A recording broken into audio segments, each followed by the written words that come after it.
Hi, Arielle. How are you? Good morning. I'm great. How are you? Good. I'm so glad you're here. Thank you. Thank you so much.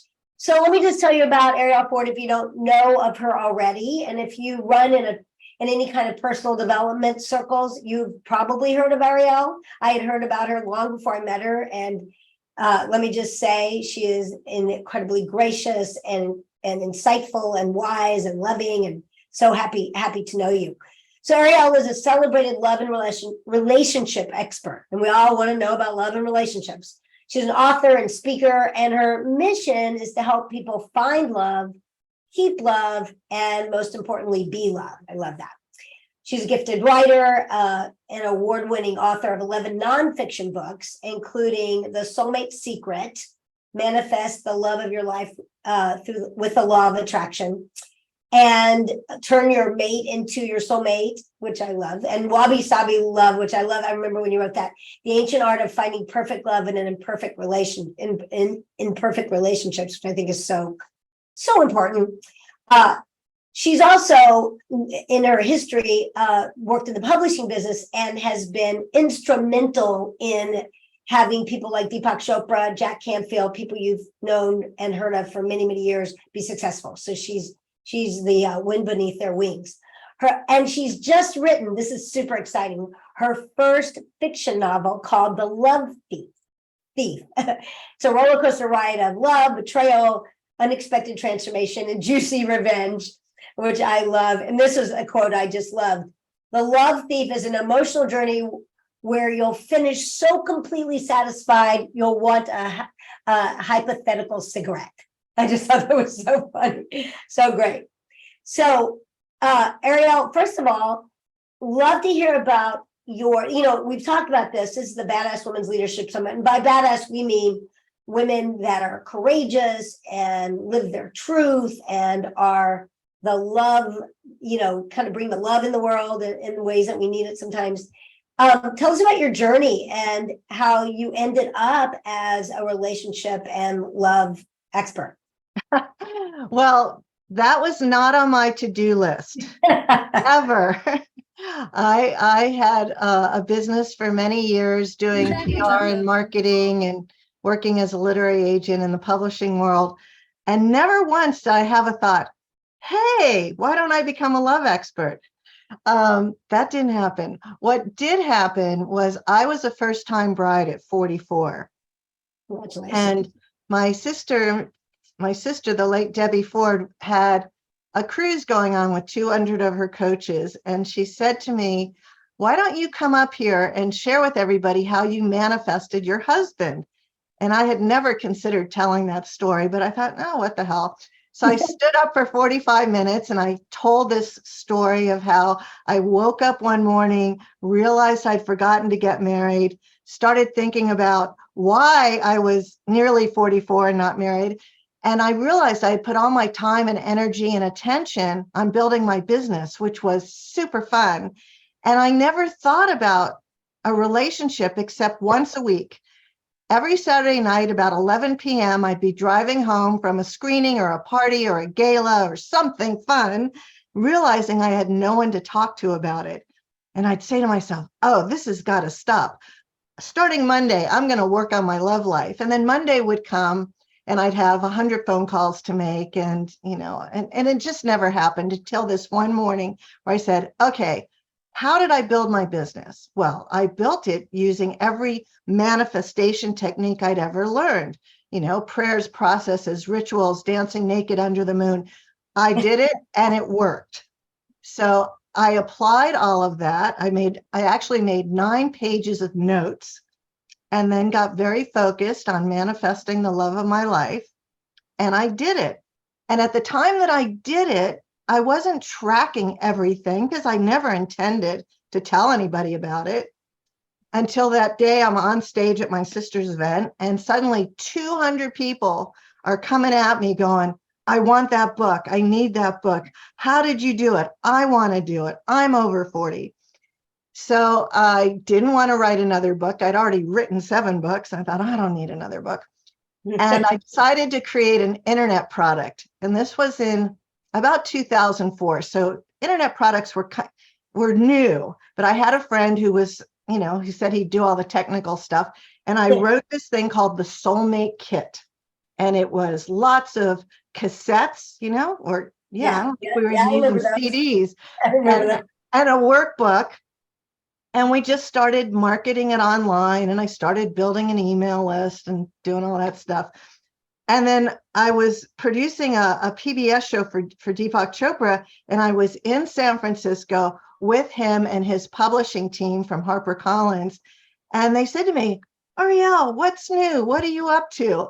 And I said, oh, I created this little, soulmate kit thing. And they said, well, send it to us. We want to see it. Oh, what the hell? I sent them the kit. And like a week later, they gave me a 6-figure offer to turn it into a book. Wow. Okay, I'm happy to do it. So the book, before the book came out, they had bought world rights to the book.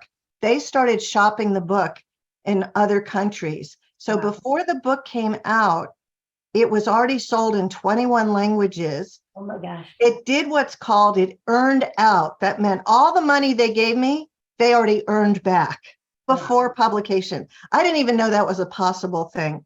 And it just took off. And suddenly I'm getting calls from Omega Institute and Esalen and, all those kinds of places saying, hey, we want you to come do a workshop.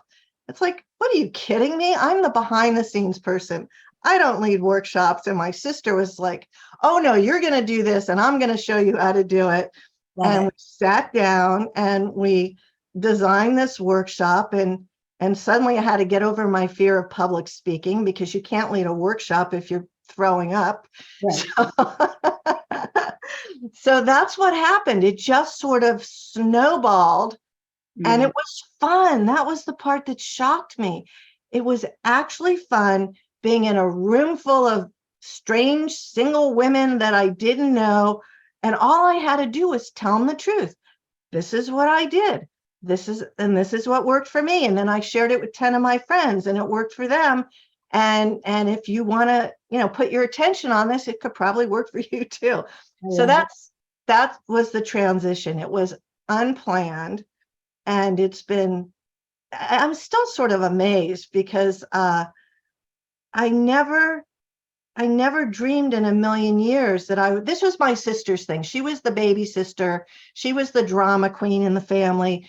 From the time she was 4 years old, she had a parade of people following her around the neighborhood.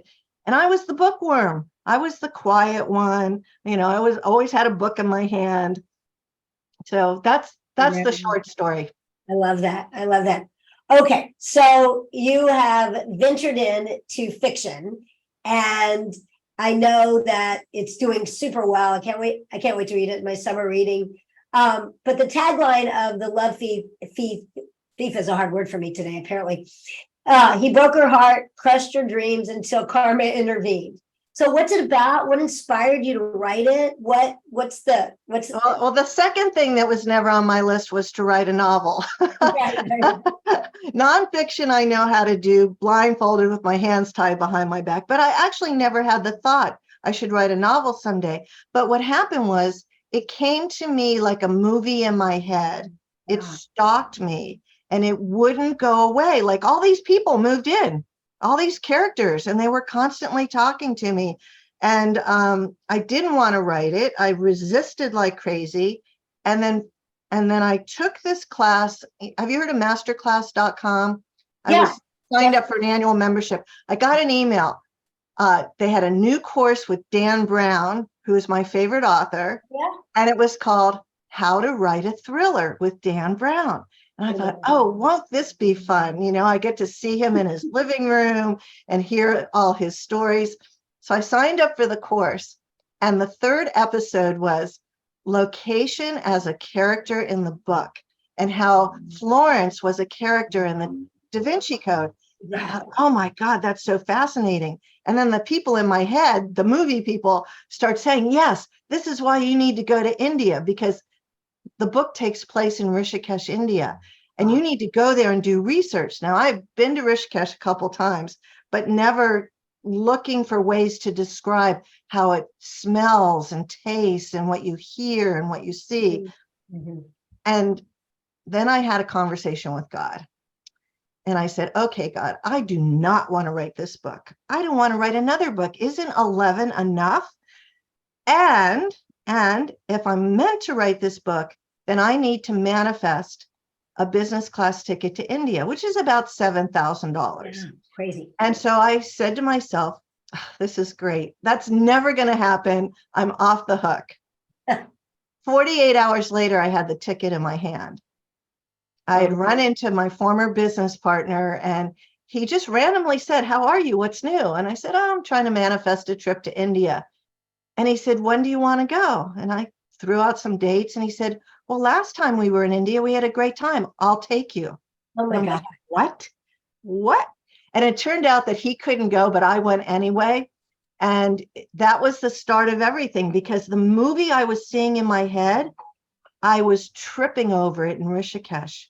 Every time I walked around something that I needed for this book, I walked into the spiritual bookstore. I met people who looked like the right people. I remember thinking, you know, it's the holiest city in India. I remember thinking, everybody's wearing these red strings around their wrists. They've gotten blessings from, you know, one of the pantheon of Hindu gods. I want one of those.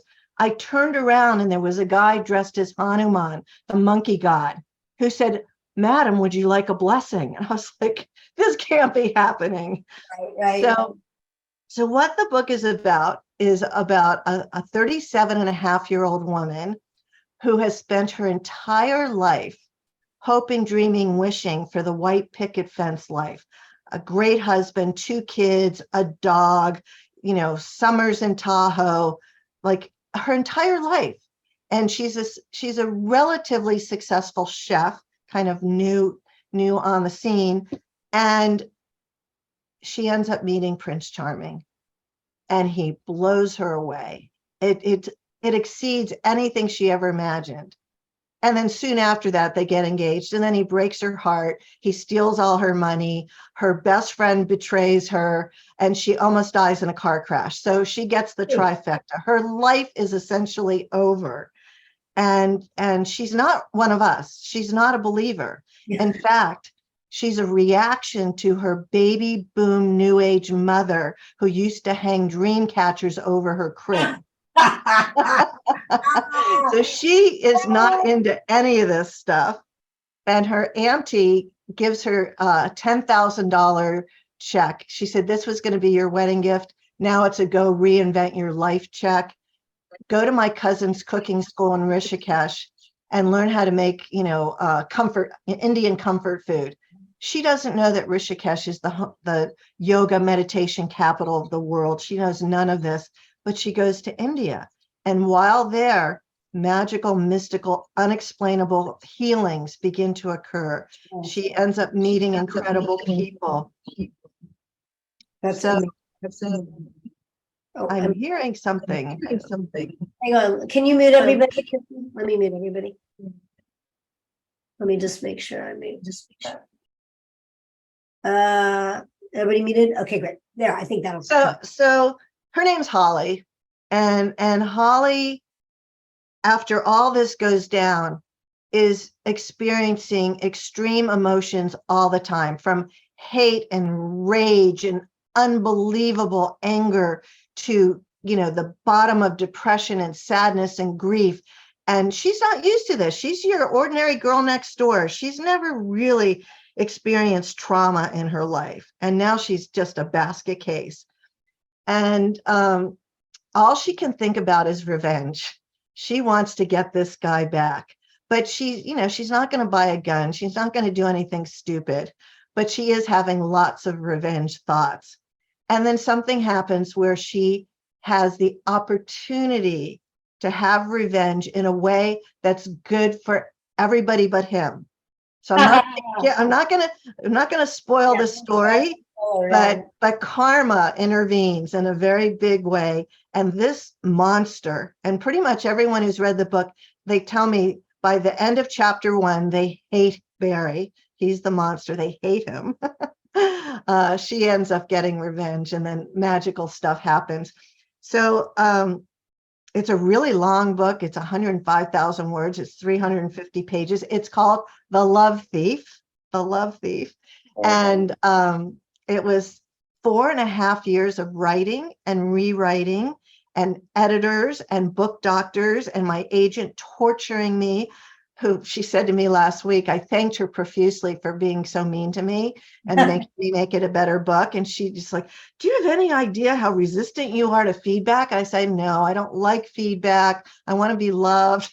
But I sent her a lot of flowers, so she's forgiven me. Beautiful. So here's a question, because you were just talking about this, the bad guy in the book. And as a relationship expert, how do you see women falling for men or relationships that are they're a narcissist or they're a sociopath, or what are like the flags that as a single woman? So here's what happens. It's so unfortunate, but toxic narcissists, sociopaths are very smart. They're very charming. They're very charismatic, and they target smart, successful women. So if you come across one, even though the red flags are there, you don't really stand a chance, because what they do is they know that you spend a lot of your time working and being successful and living this great life that you have. They also know that the one thing you haven't been able to manifest is a man in your life or a partner, love, so they whisper in your ear everything you ever wanted to hear. This is the technical term for it. They love bomb you. They love bomb you, and then you fall in love. And then 2 or 3 months into the relationship, who they really are starts to show up. And one of the things they often want from you is your money, which they manage to get, unfortunately. And let me just put it this way. I have a friend who's a internationally known love anthropologist professor at Rutgers. And she has said that overcoming heartbreak is harder than overcoming a cocaine addiction. Wow. Because the chemicals in your brain when you're in love with somebody are really drugs. Being in love, the act of being in love, is nature's greatest trick to get us to procreate. It's nature's greatest drug high, and there's no love involved. You're doing this with a stranger. You don't love them, but you have all these fabulous feelings like champagne bubbles going through you, and you're now an addict. You're a junkie for love. Right. And you've got this person, and the good guy's in there, or the good woman, right? Because you've had this experience and you're craving to have that person back. What did I do? What happened? Where did they go? I need them back. And they're smart enough to, show up every once in a while and they're also smart enough to tell you what you want to hear. So even if you confront them and you say, you lied to me about such and such, they'll say, you know what? I did. And here's why.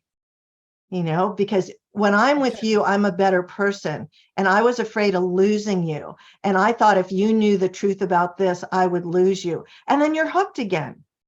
One of my favorite lines is that being in love is the socially acceptable form of insanity. Yeah. So true. Oh my God. So then people say to me, okay, well, what is love? If that isn't love, what is? And I've been studying this for a long time. I consider myself a student of love. And when I give the answer, most people are really disappointed. So I'm just going to forewarn you, you're not going to like it, but here's what it is. Love is a behavior. Love is a choice. It's a decision. It's an action. It's a way of being. And there are good feelings that come and go, but those feelings are not love necessarily. So we all have to put on our big girl panties and understand that if we're only in the love game for the feelings, then we're going to think we're with the wrong person when the feelings are gone. Right. Absolutely. It's just like when you get a puppy, you love the puppy, right? You know how much you love the puppy, and then the puppy poops on the floor and you're mad at the puppy, but you still love the puppy, right? Right. Because you're going to take care of the puppy. Well, so that's what love is. And I've created a character in The Love Thief who he's a total horrible sociopathic monster. And in the end, he loses. Yeah, great. I love that. So when you talk about love not being what people think of it, is that why you say, the Beatles song, All You Need Is Love, is complete bullcrap? Well, that's part of it. The other, yes, All You Need Is Love is a wonderful soundtrack from the Beatles, and it's fun to sing, and you can remember the lyrics, and it's a big fat lie. Because if you want to have a long-term, healthy, committed relationship, love is not enough. If you've ever been in a deep relationship with somebody who's an addict, who is totally financially irresponsible, or, has one of a million other problems, you could love them like crazy, and they're not a great partner for you. Mm-hmm. So our friend John Gray, what John has always said, that the elements to a great long-term happy partnership are: you need connection, compatibility, communication, which thank God can be learned, some chemistry, although surprisingly chemistry is not the most important. The single most important element is a shared vision for the future. I want kids, you want kids. We want to live together as partners under the same roof, or we want to live separately. My stepmother has had a 26-year relationship with somebody she only sees 3 times a week, and they don't mix up their money, and they couldn't be happier, and it works for them. Right. And in this day and age, we can design a partnership however we want it, but it's really good to know in advance what you're looking for. I knew that I wanted to be legally married, living under the same roof, and to have that experience. I have girlfriends that have been married 4 times. They're very certain they want a committed relationship. They're never getting married again. And one's not better than the other. It's just the choice that you make. Absolutely.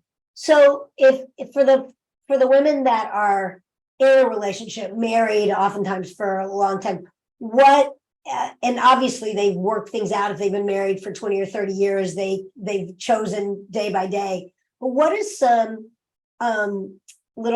some secrets to keeping it inspired or uplifted? And there are hard times, I know, but you and Brian are such a great, beautiful example of this for me.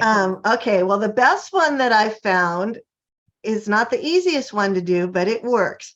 So, people always say, well, how do you spark your sex life after 27 years or whatever?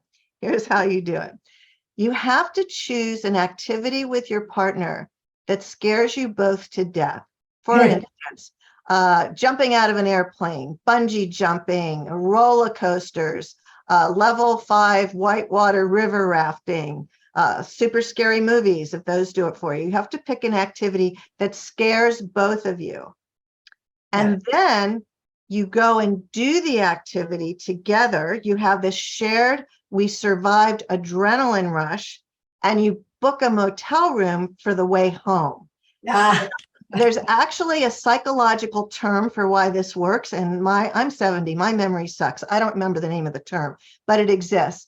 And I'll give you an example of somebody famous this happened to. So you guys all know who Christy Brinkley is, right?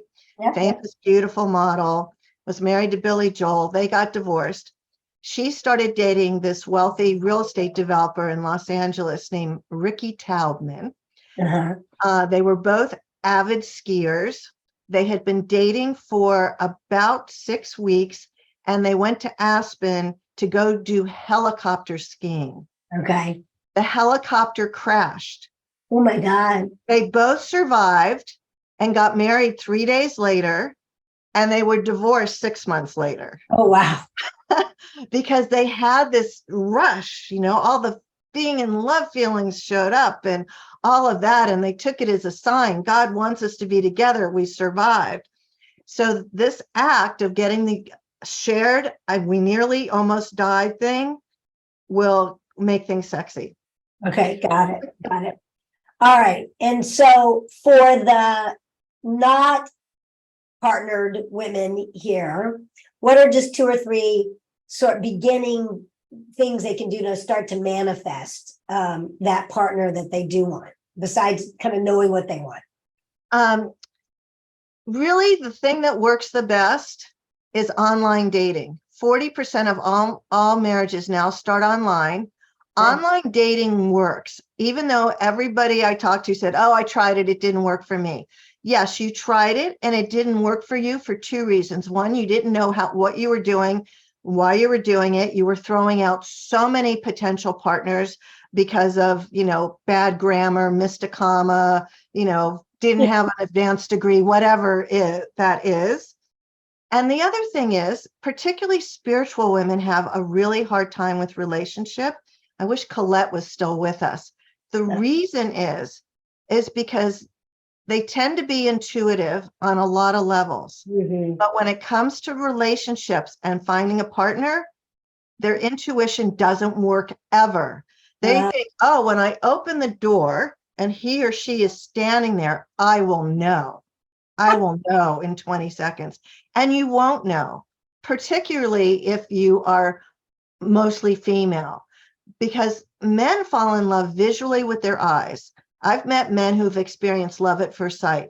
I've really never met a woman who had love at first sight that lasted for decades, because women fall in love in between their ears. Okay, we need to know that we have manifest somebody with whom we feel physically and emotionally safe. And that doesn't come by saying, God, he's hot or she's hot. Yes, Janina, we've all been guilty of this. Absolutely. Because we were fed a lie from the time we were little girls.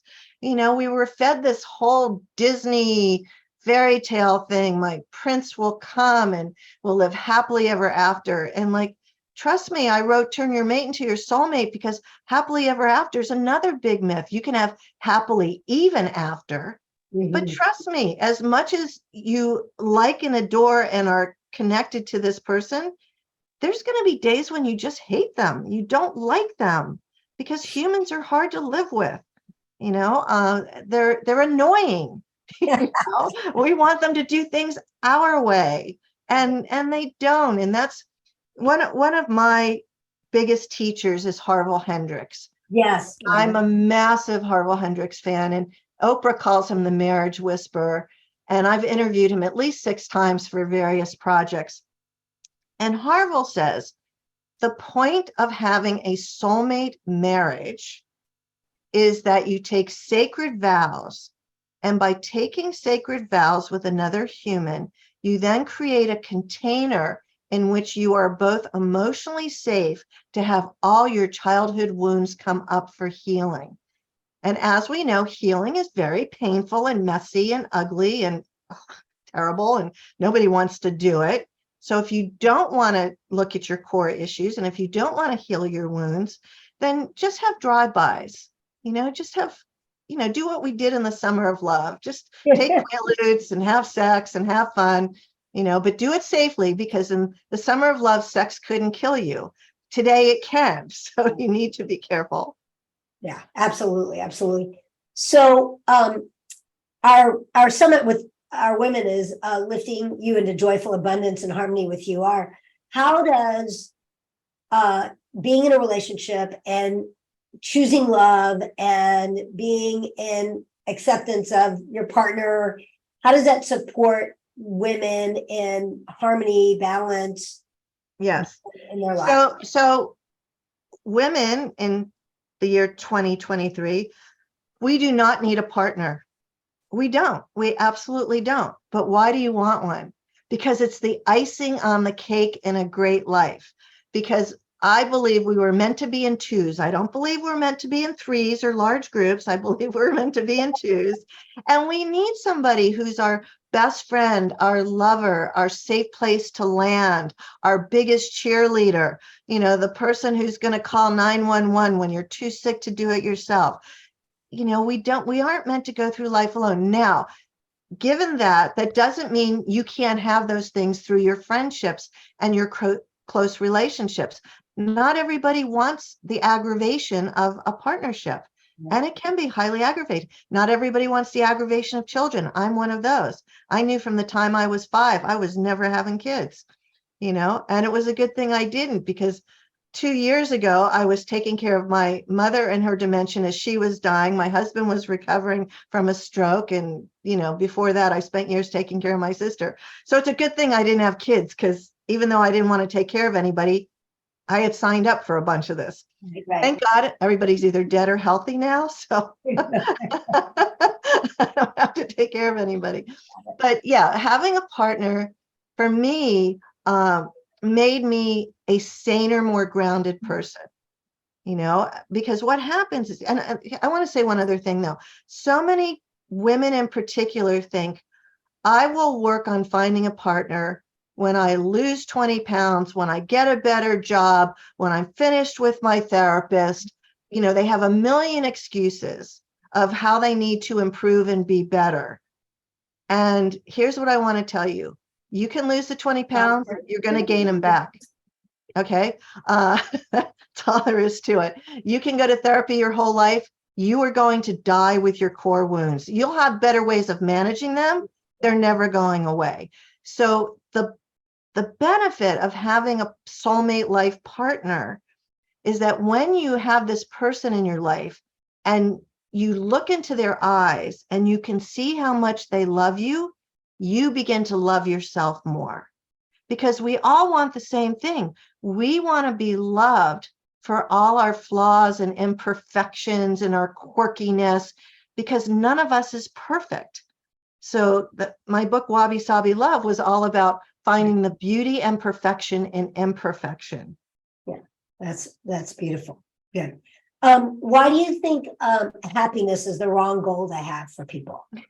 Yes. So I was chasing happiness for a lot of my life. I actually studied happy people, and I looked at my life. Who are the two happiest people I know? Both of my aunts, my father's sister and my mother's sister, were the happiest people I knew. Now, why were they so happy? They had careers that they loved. They were, one was married, one was a widow, but they had no children. And they had a lot of interests. They were culture queens. They were going to the opera and the symphony, or my other aunt was going to the sports games with my dad, and she was active in the DNC. Lots of interests, lots of friends, both were travelers. So I sort of modeled my life after theirs.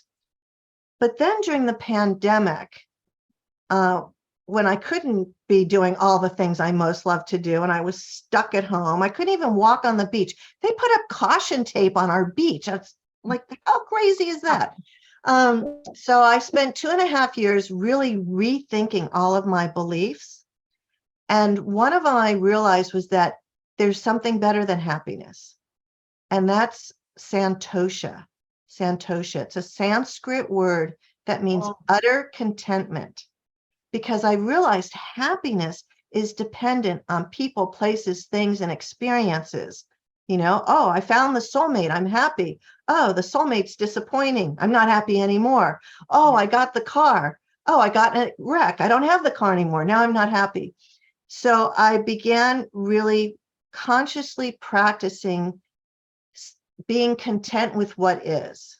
Okay, so I crashed my car into your car. I didn't mean to do it. That's what happened. It's annoying getting it fixed or getting a new car, but I'm grateful and happy that I can afford to have a car. Like I'm constantly making lemonade. That's my life, making lemonade, content. And it's made a huge difference. And on the days when I forget that, I have a husband who can be annoying, who likes to remind me, like I've been really stressed out about getting my book out. And he's like, it's just a frickin' book. Could you make that your mantra? It's just a frickin' book, because I've had a lot of breakdowns getting it out there. And so Santosha for me is the ultimate place to reach for. And I even had this rock made on Etsy that says Santosha, utter contentment. And I look at it all day long to remind myself. And yes, there are things that make me happy. Give me piece of cheesecake or a chocolate chip cookie or pizza or a cheeseburger. They're all food related. I'm a happy eater. Of course, having high blood pressure and pre-diabetes, the things that make me happy could kill me. Right. There is that. So it feels a little like there in that Santosha context is surrender, like detachment. Detachment, yeah. Yes, that is the paradox of the law of attraction. Because in the law of attraction, we're taught to get clarity and to get, make a list of what we want and to really focus on it and to take baby steps every day and to be in action, ask, receive, believe, all of that. Right. And that only works. You do all that on the one hand, but on the other hand, you have to stay detached and surrendered from the outcome. And that balance is really hard. Because we want it and we want it now, but I have to be okay with what if I don't get it, and when I look back on my life and I look at the things I wanted and I didn't get, particularly in the domain of relationships, the guys that I thought I wanted, Right. I'm so grateful they didn't want me or they didn't want to get married when I'm so grateful that didn't happen. My life would have sucked completely, had I ended up where I thought I wanted to go. Yeah, that's great. Yeah, it's so important. And I think that's so rich. Why do you think we as human beings and women around love and around how we present in the world, whether it's physically, whether it's in our success, whether it's as parents, why are we so attached to how we think it should look? I think we've just been bombarded by the media. I mean, that's why teenage girls are killing themselves over social media, because they're getting pictures. Oh, I've got to have the perfect body. I've got to look like this. And, nobody's really teaching us what's most important, and is it anybody's fault? Who knows? All I know is I think that we need to impart values to younger women about what having a satisfying life really looks like. Is it really the fact that you just bought a new Jag or a new Mercedes? Is that how we're going to measure your success? Or are we going to measure your success because you have so many friends, you had to get a bigger ballroom for your 40th birthday party, right? Yeah. So I'm always looking at things like particularly with this book, so I spent 4.5 years writing, not counting all the time before I started writing. And I started to ask myself, how am I going to measure success with this book? In the past, I always measured success by book sales. And I didn't want to do that this time, although it's nice to have a lot of book sales. I wanted to find something more meaningful.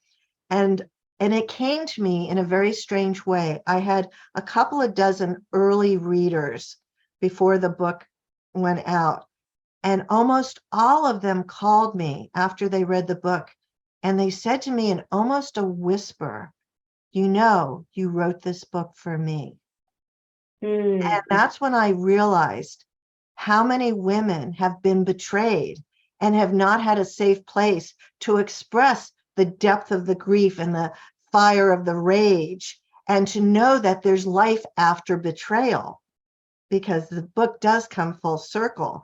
And I always say that the worst things that have ever happened to me ultimately turned into the best things.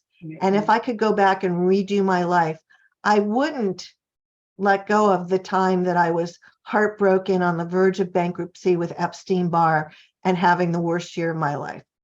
Because that led to everything that came after that I couldn't have had I not suffered the way I did. Now, I'm not asking you, God, to give me any more suffering, and I at least now know that when it comes, that it's not going to be forever, and that there's some gold in that darkness. Yeah, I love that. So we were talking a little bit with Colette and our friend John Gray, as well as Allison Armstrong, talk about masculine essence, and so not men, women so much, but it typically goes that way. How do you see women now accessing their divine feminine, and how that can not only support the world, but definitely support them in their love relationships? I have a really hard time grokking all of the divine feminine stuff, and when Brian and I first got married, we ended up doing a lot of David Data workshops. Oh, yeah. Mm-hmm. Because I was unfamiliar with the polarity and all of that. This is now 26 years ago. And we started a business together. And then we would go to dinner.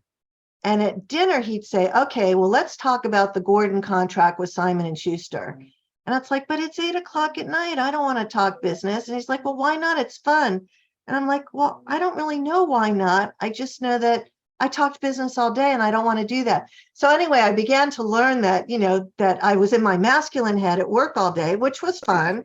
But then at night, I was really wanting to be sort of in my girly side. And so I had to create all these rituals. I took up belly dancing and I'd come home and I'd take an aromatherapy bath and I'd change clothes and I'd put on more makeup, and finally at the data workshops, Brian began to understand, what we needed to do so that we both weren't talking business late at night. And it was a process, and then over time, it got to the point where it wasn't conscious anymore. Because he's an alpha guy with a beta heart, and I'm kind of a alpha on every level, unless I want to be conscious about it. I like to be in charge. I like to be in control. I learned early on in our marriage that I had no partnership skills, that the thing I excel at is being the boss, so I can be very bossy and very overbearing, so I had to learn how to temper that, and who's that guy who teaches at the University of Washington who has the marriage lab? I can't think of his name. Gottman. And I started reading all of Gottman's books and I began to understand that, I knew I had my soulmate life partner. Like I knew we were supposed to be together, but I also knew that I could blow this big time, so I began to, like when Brian would speak to me, I could mimic back what he was saying, but I wasn't really paying attention. So I began to turn and face him and put everything down and listen to him and ask clarifying questions and engage him. And I also learned at the times that I didn't want to engage him, because he's a yacker. He's a real chatty Cathy. And I was like, I'd say to him, you know what, this sounds so fascinating. I want to hear about it. And I need to go do A, B, and C. Can I come back in 20 minutes to hear the rest of the story? I learned how to be polite and respectful. Like I didn't know that there was a study I read somewhere that particularly with men, they did a survey of 80,000 men back in the 70s. Wow. And what they discovered is that 78% of the 80,000 men said that they craved respect more than sex. Yeah. Yeah. I had no idea that respect was such a big control. And so I also learned from John Gottman, rolling your eyes at your partner is a sign of contempt. Right. Like I became a very good student of love and I'm much better now. And I can still be bossy and overbearing at times, but now Brian has a way to shut me down. When I was doing it one day, a long time ago, I caught myself and I said to him, the next time I'm like this, and really, unfortunately, there'll be a next time, could you just kindly, gently, sweetly say to me, when did Sheila enter the room? Now, Sheila was my mother's name and I crazy about her, loved her to death, but I'm her daughter. And he totally got it. And he said, yes. And when I get too patronizing, just call me Wayne. That was his dad's name. So we came up with these wabi-sabi code names so we wouldn't go into World War III. So it's been a long time since he's called me Sheila, but for years it worked, because I'd come in the room like a ball of fire going, hey, we got to do this and you got to do that. And he was like, oh, I see Sheila's here. It's like, oh, shit. I'm really sorry. Yeah.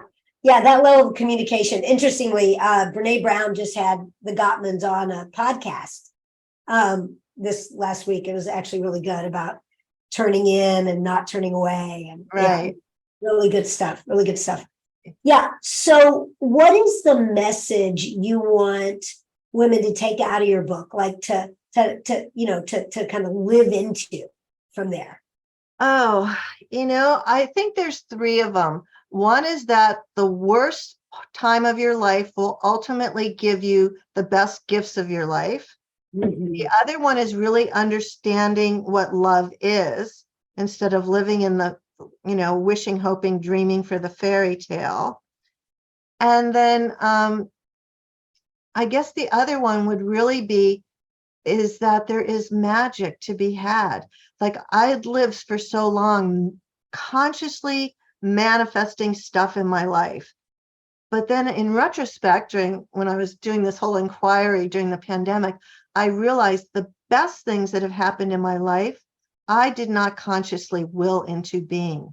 My imagination is not big enough to have willed them. I was at such a low point that I surrendered and just said, God, I don't know what the F to do.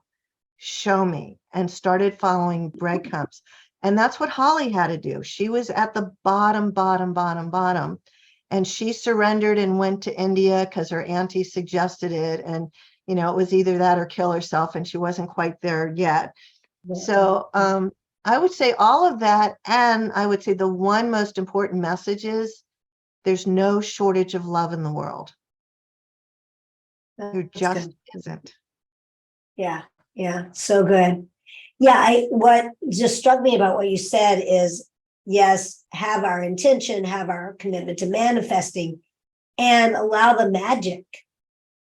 Sometimes I think we get so on what we think we're supposed to manifest that it becomes constrictive versus allowing and opening that up. And one of the things Deepak Chopra had taught me years ago that I just love, he said that when you have a desire for something, it means that the seeds for the fulfillment of that desire exist within you, so that you should take it as permission to go for it. Now, one of my all-time big desires is to win the big lottery, like the really big lottery. And people make fun of me and they said, oh no, do you know what the odds are? That's not going to happen.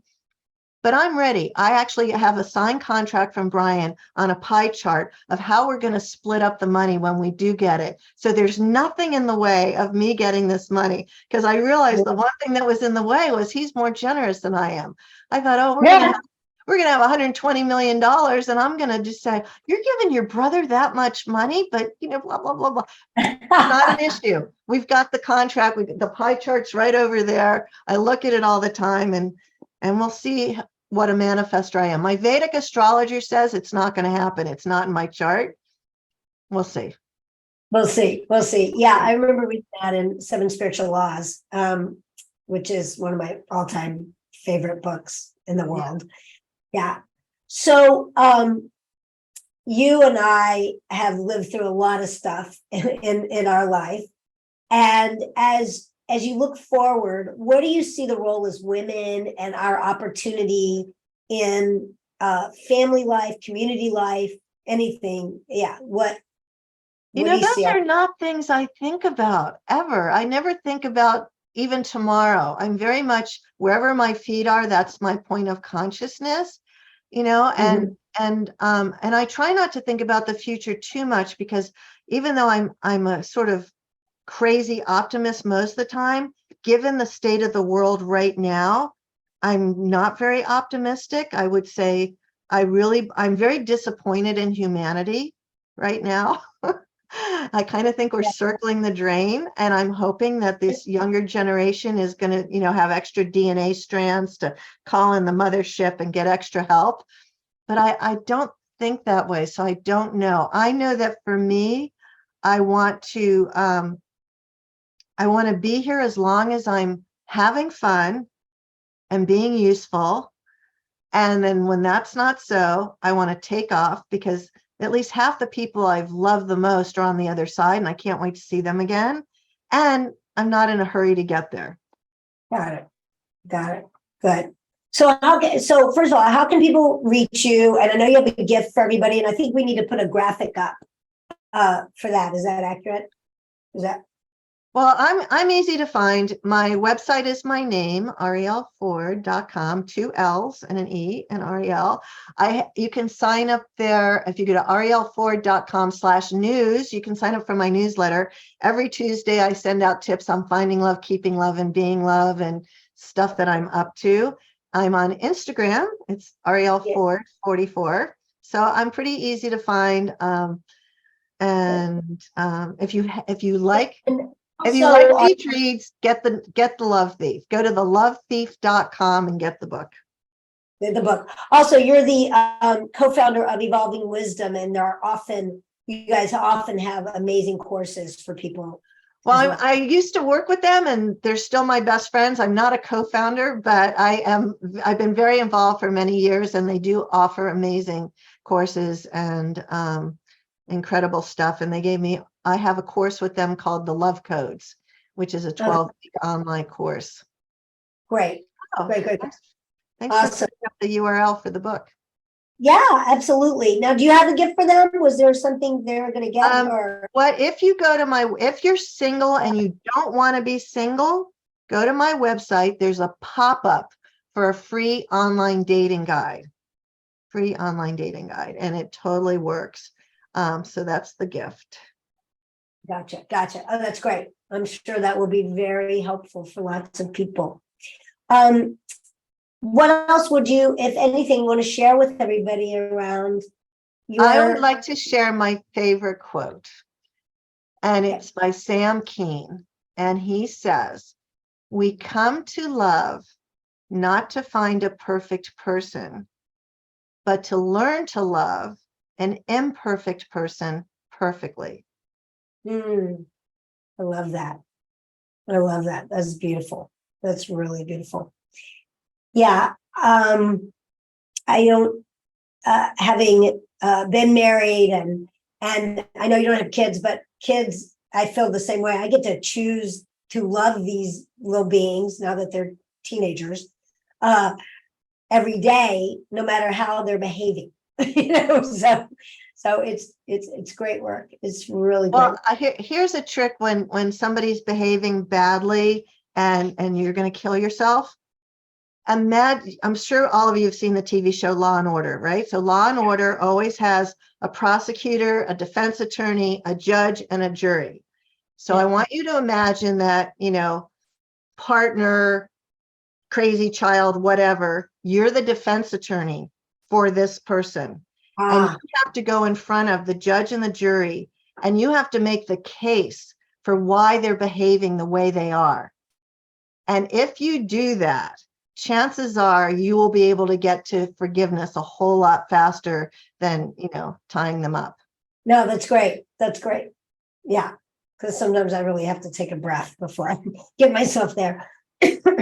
Anyway, thank you so much. I'm so excited about your book, and I'm so excited it's having great success, and your wisdom about taking away the fantasy part of dating and love, I think is so important. We see the statistics. So thank you for your thank you for inviting me to play with you guys. It's great to be here. Absolutely. We're so grateful. Very, very rich and wise. Beautiful.